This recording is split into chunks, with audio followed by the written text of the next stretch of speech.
Kadang-kadang kita mungkin menghadapi situasi yang sangat menyulitkan sehingga kita minta perlindungan. Tapi perlindungan itu kadang-kadang tidak pernah bisa seperti apa yang kita harapkan. Nah, inilah yang kita akan isi pada hari Minggu ini. Dapatkah Tuhan bisa menolong kita? Atau dapatkah Tuhan bisa melindungi kita? Perlindungan model apa? Dan hari ini kita akan beribadah dengan sungguh, biar ibadah menjadi berkat. Nah, sebelum kita ibadah dengan sungguh, mari kita akan berdoa dulu, mengumpulkan kekuatan dari Tuhan, dan biarlah Tuhan yang berencana atas ibadah ini. Mari kita berdoa. Kembali Tuhan, biarlah kami percaya Tuhan, bahwa apa yang kami imani dalam hidup kami Tuhan, menjadi kekuatan yang luar biasa.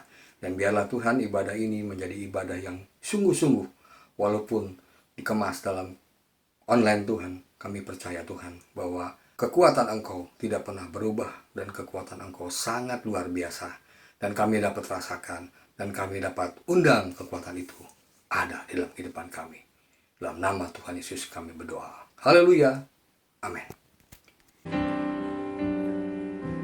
Tiada pernah ku ragukan kasih setiamu ya Tuhan. Setiap waktu dalam hidupku tak pernah kau tinggalkan. Meski langit tampak suram, awan gelap pun menghadap. Hadapi badai, lewati gelombang, tak pernah kau tinggalkan diriku.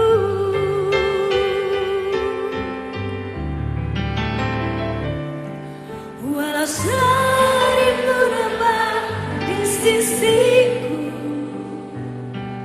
kau tetaplah Allah penolongku.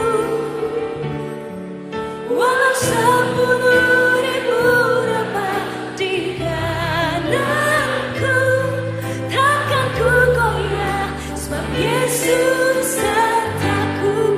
Mari kita nyatakan bersama-sama dari awal. Katakan, tiada pernah ku ragukan Tuhan. Tiada pernah ku ragukan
Katakan takkan ku goyah, takkan ku goyah, sebab Yesus sertaku.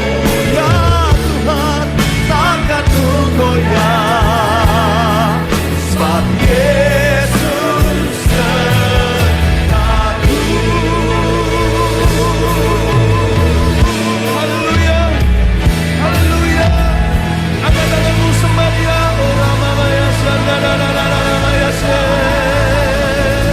Haleluya, haleluya.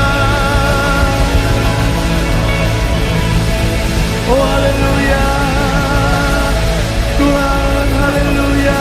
Oh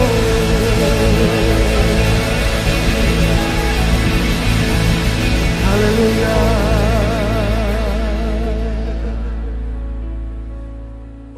Haleluya. Jangan tergesa-gesa, jangan terburu-buru. Dia ada di sini dekat dengan kita. Ini bukan acara. Ini bukan acara. Saya tidak peduli dengan program. Asal jemaat berjumpa dengan Tuhan. Agar kita bertemu dengan Tuhan hati dengan hati dan muka dengan muka. Hanya itu saja. Tiada gemerlap lampu, suara musik, semua itu hanya bayangan. Yang penting adalah hati kita berjumpa dengan Tuhan. Tuhan tidak pandang hina hati yang remuk, hati yang hancur, jiwa yang patah remuk. Tuhan anggap sayang.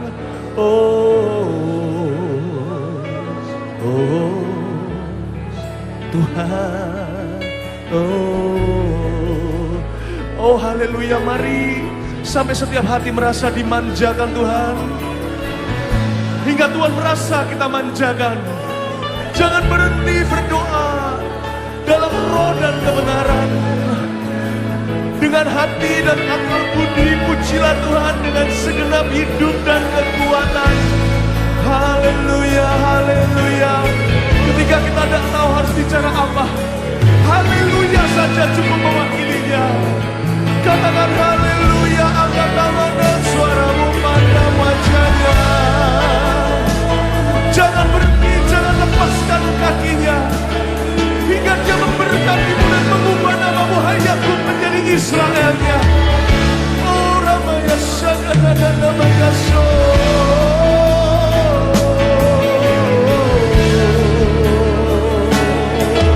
Haleluya.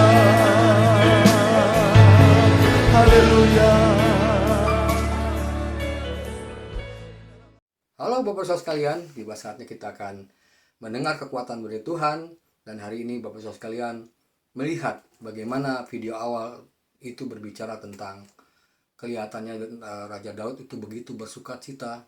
Dan film itu atau video itu memberikan suatu pengertian yang luar biasa.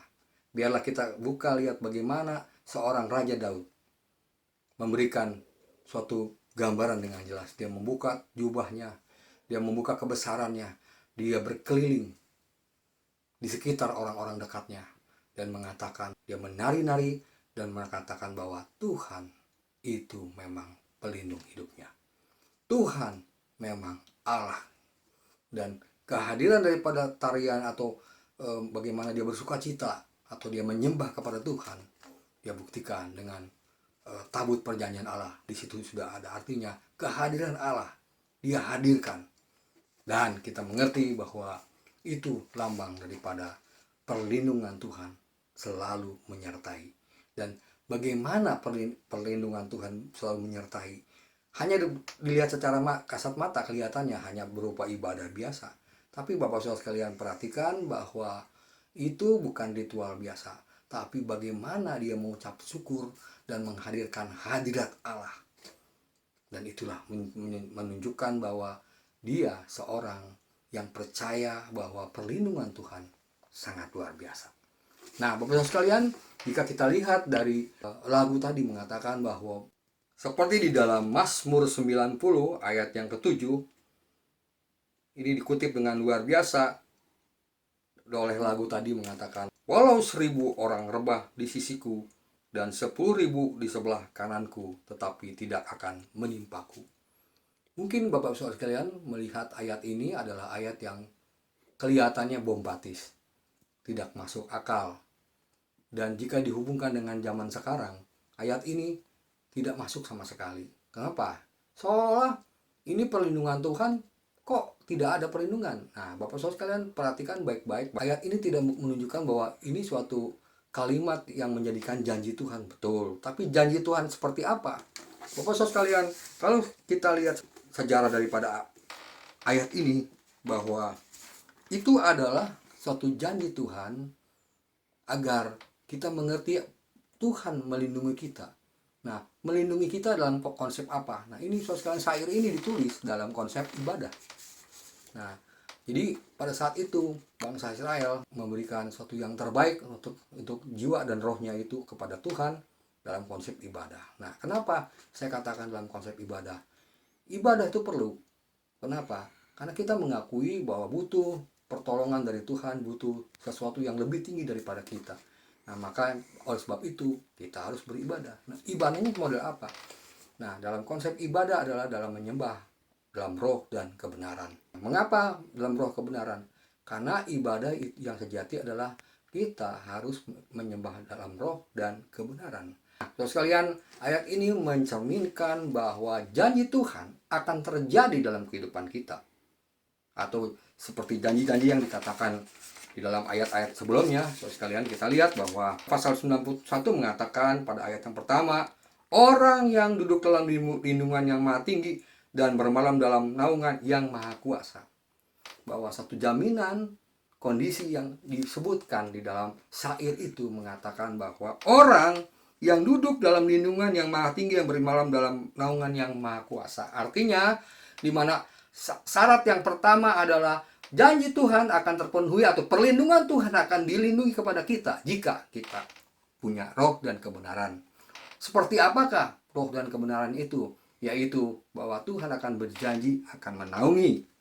Yang kedua, akan memberikan kepada Tuhan itu tempat perlindungan dan kubu pertahanan Aku yang kupercaya. Artinya Bapak Saudara sekalian, pada saat kita percaya sungguh-sungguh kalau perlindungan Tuhan itu terjadi dalam kehidupan kita, itu adalah berkat yang luar biasa. Tapi kalau perlindungan yang kita maksud tidak terjadi pun, Bapak Saudara sekalian, Dia menjanjikan. Artinya kalau hati kita melekat dengan Tuhan, maka kita akan ada perlindungan yang besar. Artinya apa? Perlindungan yang besar itu bukan seperti apa yang kita pikirkan. Perlindungan yang besar artinya roh kita dekat dengan Tuhan, dan segala kebenaran-kebenaran Tuhan akan muncul di dalam hidup kita. Nah, inilah syair yang disampaikan pada saat dibuat menjadi ibadah, dan itu menjadi suatu pujian yang tidak pernah bisa lekang oleh waktu. Nah, saudara sekalian, saya tidak perpanjang lagi. Yang jelas di ayat 7 mengatakan bahwa walau 1000 orang rebah di sisimu.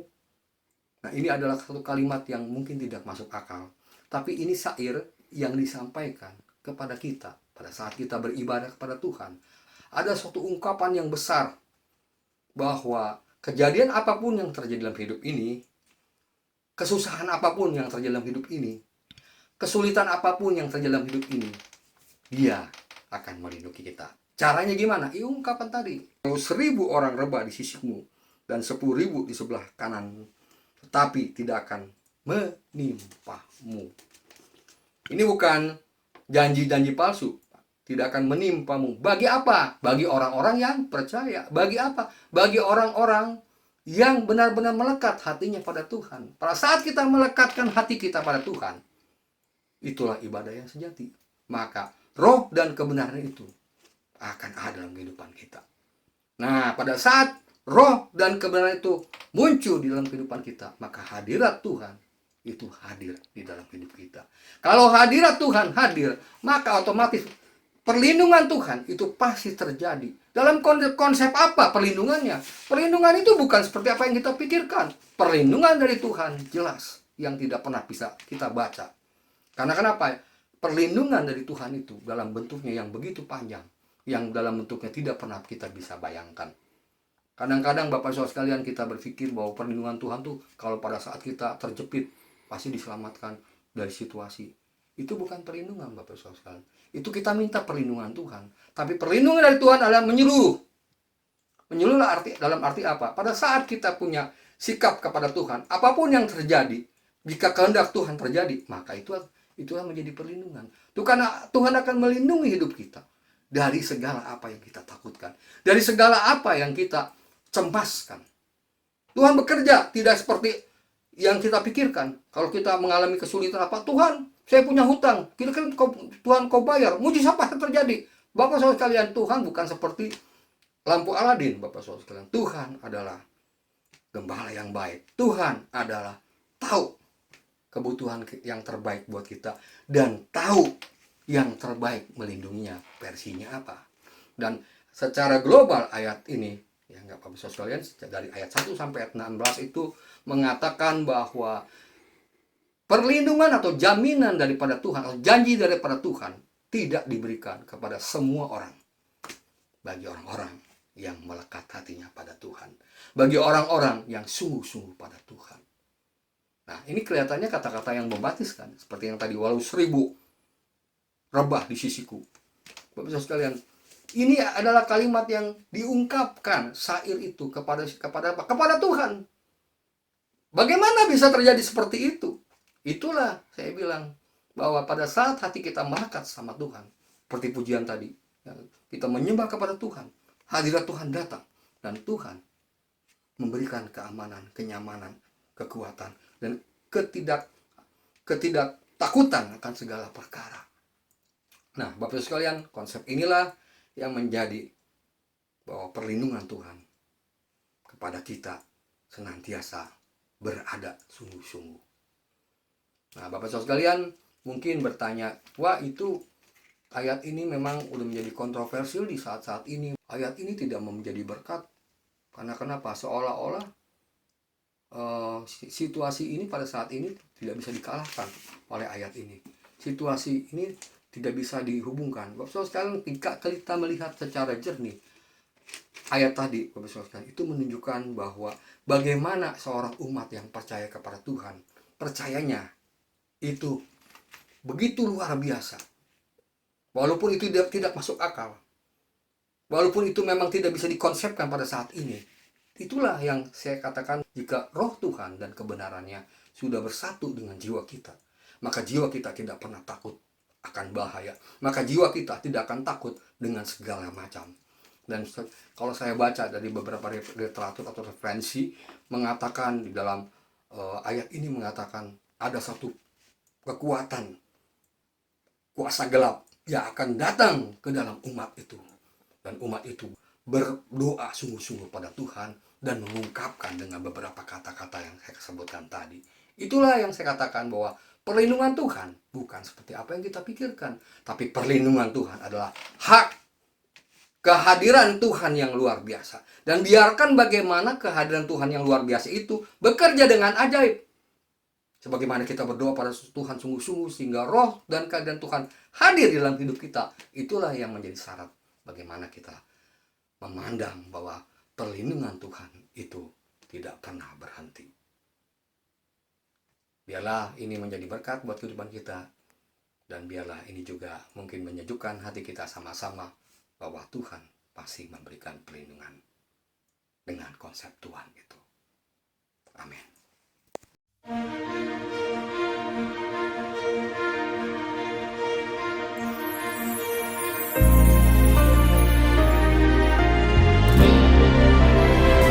Kiranya Engkau memberkati aku berlimpah-limpah dan memperluas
Baik Bapak Ibu Saudara sekalian, itulah yang bisa kita sampaikan pada saat ini, dan biarlah apa yang Bapak Ibu Saudara butuhkan dalam meminta perlindungan dengan Tuhan, dan perlindungan Tuhan itu ada di dalam hadirat Tuhan, dan hadirat Tuhan itu pada saat kita punya roh dan kebenaran kepada Tuhan, artinya kita menyembah Tuhan dengan sungguh-sungguh.